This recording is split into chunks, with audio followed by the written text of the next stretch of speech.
My moves, now my head up bobbing. Don't calm down like the life in Compton. Show him my notches, tell him what he not is. Do I need help? Now tell him that I got this. I'm a grown man, age golden.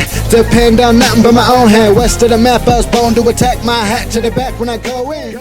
What's going on, everybody? My name's Hajilicious, and welcome back to my prediction series. Today, we're doing the Week 1 NFL matchup of the Oakland Raiders at the New Orleans Saints. So let's get right into this. We're going to start with the home team, the New Orleans Saints. If the Saints, as bad as they were last year, I mean, it's hard to say they were bad. They pulled in a 7-9 record. Same thing that the Raiders did. But that's, a tale of two records right there. There couldn't be a stark difference between two teams in 7-9 than the 2015 Saints and the 2015 Raiders. One has all the aspirations and hopes in the world to become a world-beating playoff team, and the other one is in a regression. But first off, let's start with Drew Brees, the New Orleans Saints quarterback. As long as that man is on that team, they are a serious threat. Their 7 wins are probably solely associated with having Drew Brees on that team. He is a stud. He's one of the best quarterbacks in the league. He's had a couple of down years, but do not sleep on that guy. He is a fucking motherfucker. The Saints' run game, on the other hand, is really dependent this year, going to be on Mark Ingram's health. He's a solid rusher. He's not a world beater. He's nothing... he's no LaShawn McCoy, he's no Adrian Peterson, he's no Todd Gurley, but, he's perfectly solid, and that's okay.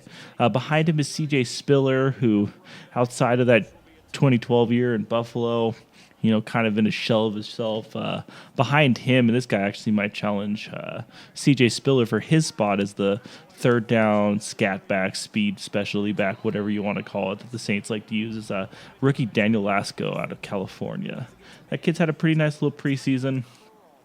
He's making some moves. C.J. Spiller is definitely on notice for that one.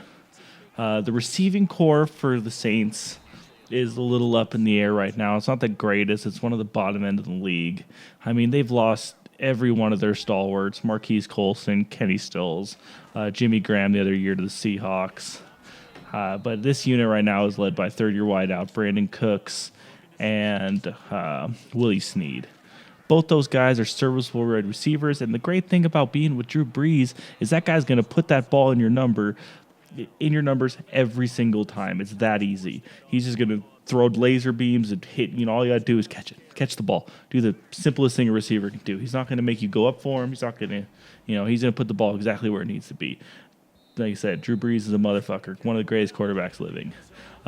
The good thing that the Saints do have going for them on offense right now is their offensive line, led by left tackle Teron Armstead. He is an elite left tackle. Was one of the, I think, second or third highest rated left tackle last year. Great left tackle. They got another good left guard in Tim Lito.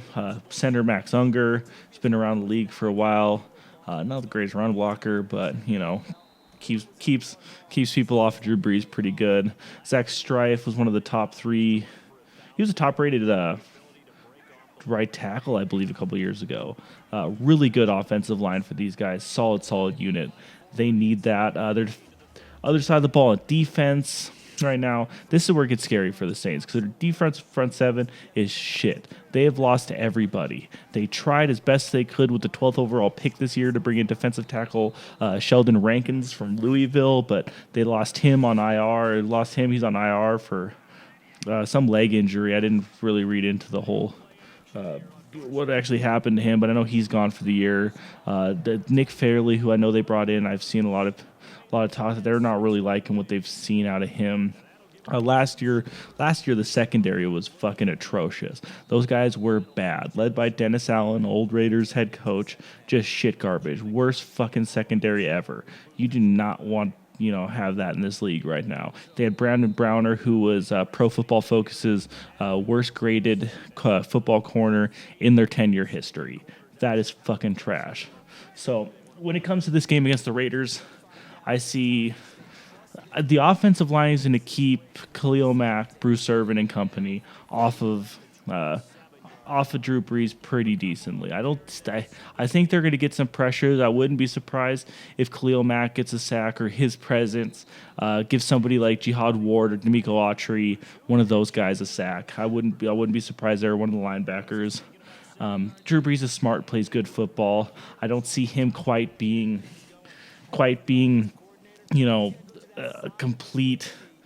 He's not going to be a pushover to us. Let's just say that. Like, this secondary, the Raiders still unheralded, still unproven, but I feel like they should be at least be able to hold off Breeze enough that the offense, the Raiders' offense, actually come in and do work on the Saints' historically bad defense. And this has got one of those games that looks like it could end in a shootout. I wouldn't have. This could be one of those week 1 games where the score's 31 to 41 or some shit like that, high score and big shootout. Our offensive line, I feel like, is going to dominate the defensive front. We have one of the second best lines in the league, if not the best. I expect them to completely dominate in the trenches in this game. And that is where football is won, is in the trenches. I expect the Oakland Raiders to win this game to the tune of, let's say 34, no, 4, let's go 24-17 sounds right. That seems, I don't think it's going to be that. It's got all the makings for a shootout, but the Raiders really want to grind the ball, run the ball, grind it out. So let's go with that. Raiders 24-17. They're going to pick up a win here on the road to start the season off, which is going to be absolutely fantastic. So that's it for this week. I'll be back next week with a week 2 matchup with the Raiders. So please like, comment, subscribe. As always, go fuck yourselves and go Raiders.